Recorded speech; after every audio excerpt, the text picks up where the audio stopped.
చలికాలం వస్తుంది పోతుంది, సంతోషం వస్తుంది బాధ వెళుతుంది.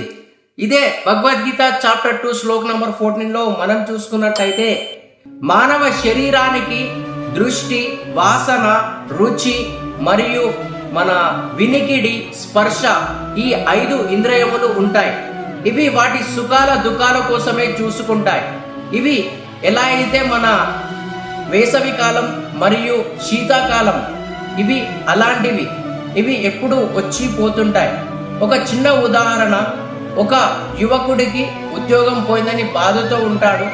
అప్పుడు వాని పక్కన ఒక వృద్ధుడు ఇలా చెబుతాడు, బాబు ఇది శాశ్వతం కాదు, ఇది గీతలో చెప్పబడినది.